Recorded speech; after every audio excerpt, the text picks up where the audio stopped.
We're going to look at some bees, and this is a spot we have where we have all of our breeding stock that we use to make queens for other beekeepers.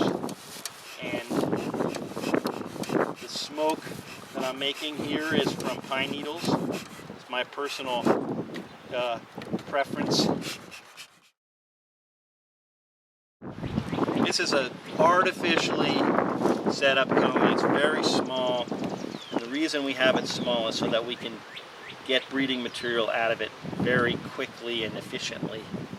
If you have a big, huge colony full of bees, it's good for making honey, but if you're interested in using the breeding stock, it's hard to go in and out of. This is a typical worker frame.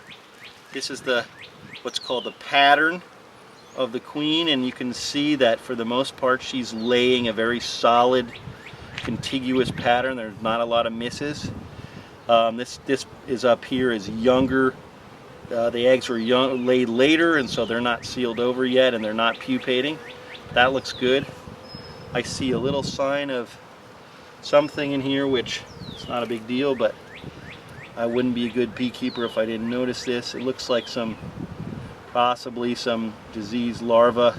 These bees they have a hygienic behavior, specific hygienic behavior, and that's what makes them mite resistant, and that's probably what was going on with that. Here, just for your reference, is another drone, 2 drones, and then the workers next to the drones. Very nice little unit. And this queen will be making probably 150 breeder queens, maybe less, 130 breeder queens this year. So yeah. So this is a queen that we're using as a breeder. It's artificially inseminated. It has very good qualities. It's obviously the one that has the orange mark, and she's laying and making new eggs. And what we do is we pick eggs that are 4 days old that have hatched, and then we move those young larvae into a special colony to turn those larvae into queens. And you can see her, she's magnificent. She's a very nice queen. There she is. She's showing off. She has a great pedigree. She comes from very good stock, and is mite resistant and looks really healthy. I'm very pleased to see her. Sometimes the queens that you have high hopes for, just because it's biology, sometimes they don't do well or they die. And this one is obviously doing just fine, and that's good for us.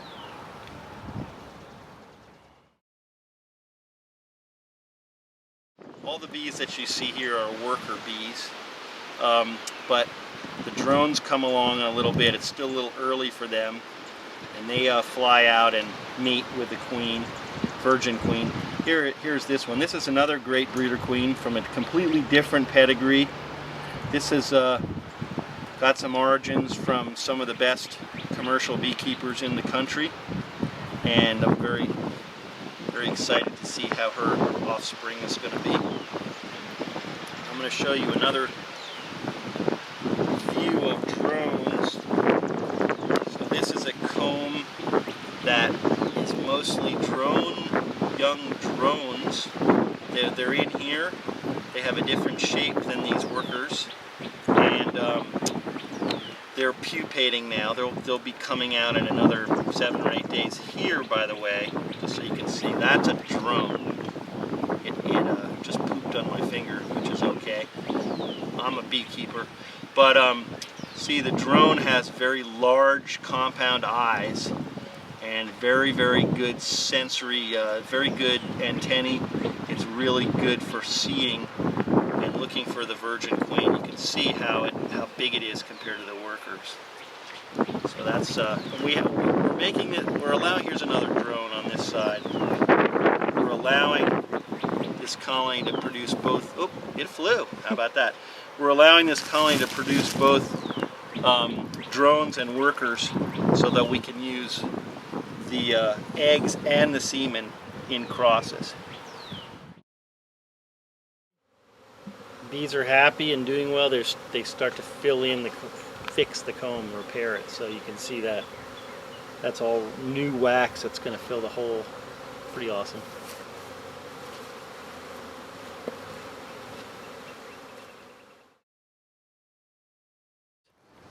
Is commonly known as a cell building colony. People make queens when they're commercial beekeepers a lot of different ways. This way works really well for us.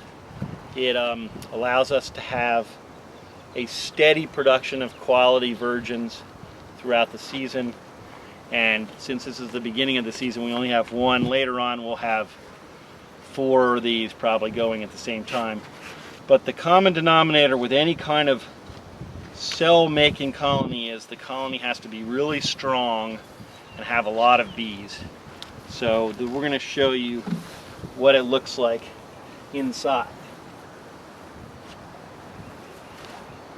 This colony is set up to think that it has no queen, and it has a lot of raw material for making queen food, that's royal jelly, and it has a lot of young worker bees to produce the royal jelly. So what we have here is the top of the colony. I've got some feed on here because it's a known fact that with a light feed, even with the natural nectar coming in, the bees make queens more readily. And then the queen cells are in the middle, and we'll take a look at them. So let me smoke some of these bees down so that they're easier. It's easier to get to the queen cells. The feed that we use is basically very simple. It's sucrose, table sugar, and water. It works very well.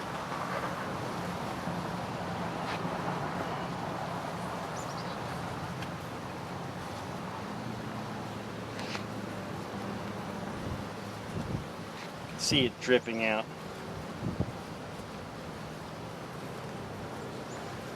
Okay, so let's look and see how these queen cells did. Hopefully they're good. Once you get going throughout the season, making queen cells is not a big deal, but the first 1 or 2 attempts sometimes are not 100%. Have to be gentle with them. So it looks pretty good here. We've got, these are the queen cells. That is basically a plastic cup where I've moved artificially a young 4-day-old baby bee into there. And then the bees provision that with this white material, which is a royal jelly. And the larva grows and then pupates and seals, makes a little cocoon inside, and then the bees seal up the cell.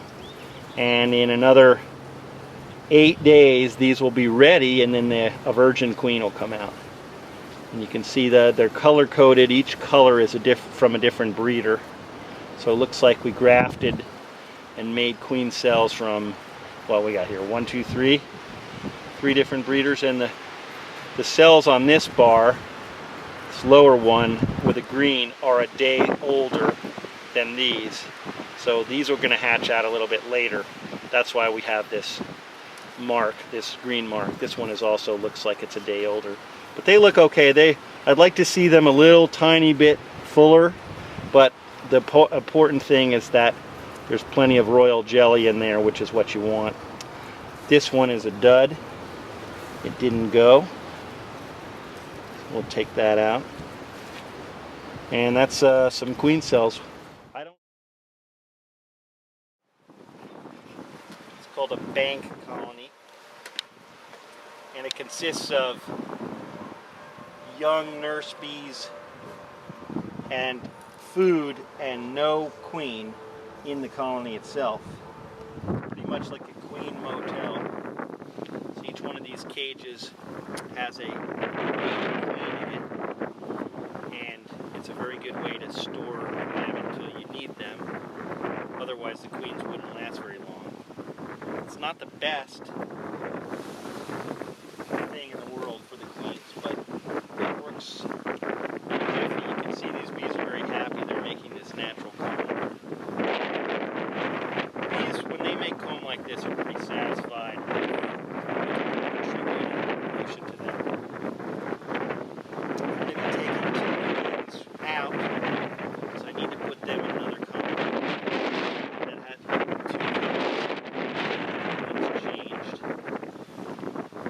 get those over here. And then this goes back in.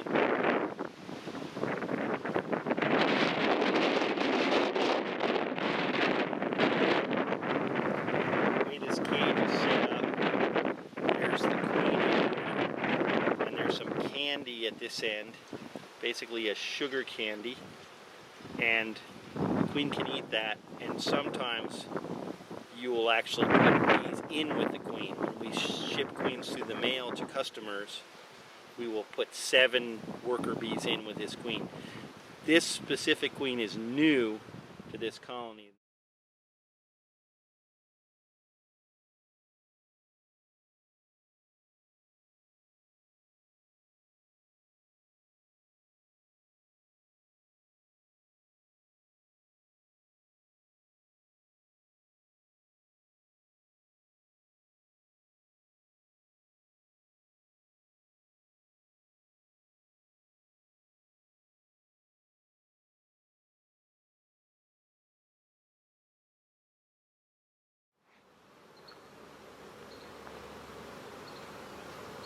So see, now all the guys have gone out of here except for the queen. So then if you do that, you can do this safe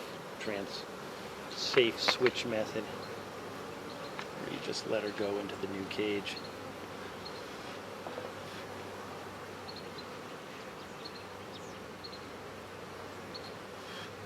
And then even then sometimes she doesn't go. There she goes. And she's in.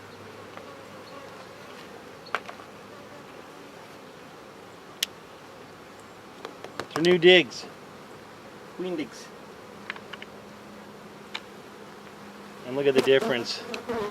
The mated queens have the bees all over them, and the virgin queens are in the new cages. And as you can see, the mated queens are much more attractive to hive bees than the virgin queens.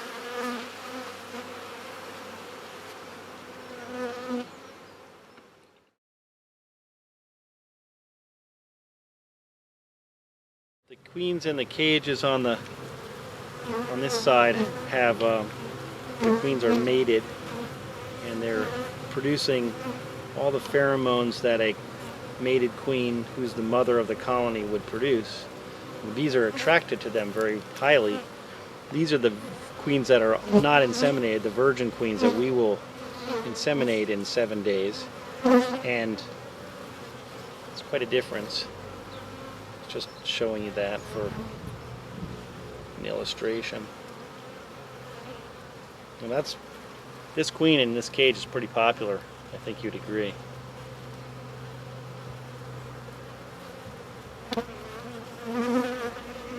And if you're curious as to me handling these without getting stung, these bees are pretty intent on what they're doing. So they're my hands and my invasion is kind of being ignored.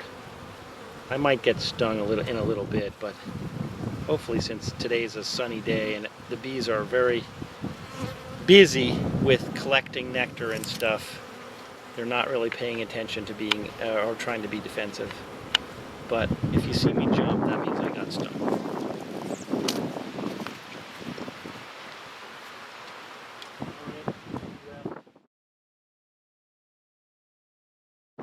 This is the candy that goes into the cage.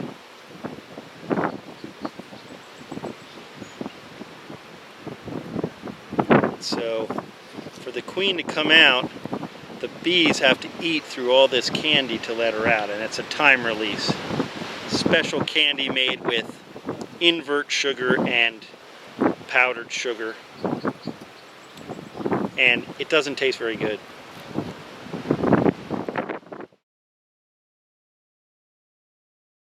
But the holes on this cage are a little bit too big, and the worker bees might not like this queen, and they can potentially chew the tips of her feet off, and that would make her not a very good queen. So what we're doing is we're transferring these virgin queens that are going to be inseminated. Here she is. I'll show it to you. Here she is. She's a beautiful yellow one. We're going to transfer her to this cage, which has smaller openings, and that way she won't be harmed by any of the workers that are inside. And this is the kind of thing when you're making inseminated queens that takes forever.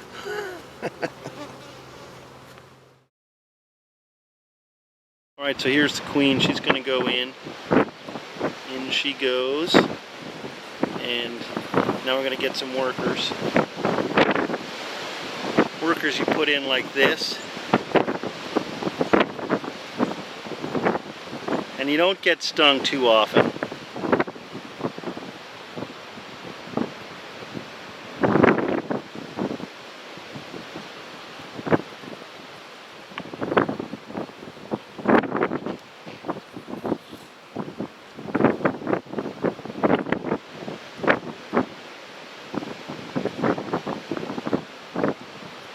And that's it. And this queen now in this cage can last for a few days, and we could ship this queen anywhere in the country. I'm going to write down what it is so we don't forget. I am taking some of the candy out of these cages so that the workers can chew through the remaining candy and access the queen sooner, because they will be ready for her. Very cool. Candy is like a time release switch. Right. Put all the candy in, it takes about 2 days for the workers to let her out. Half the candy, it's about a day.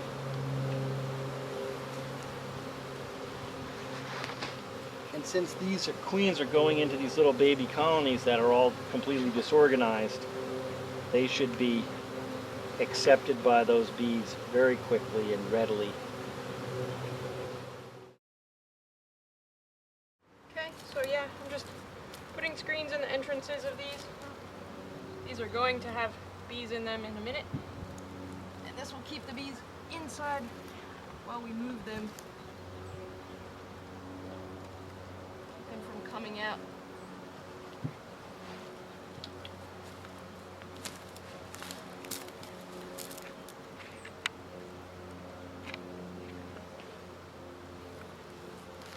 The other way you can get around the screens is to move them at night. Which is less fun.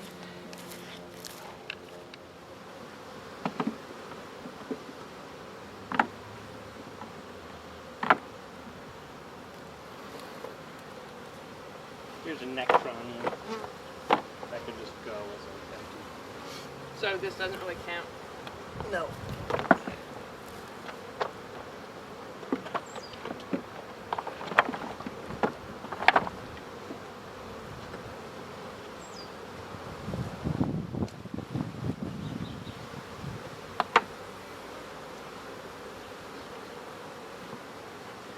Giving this colony some dead bees. Looks like it was frozen from the winter, a weak colony, and this colony is a hygienic colony, so this should be cleaned out very quickly. Here's what it looks like. Just some young bees that never really developed.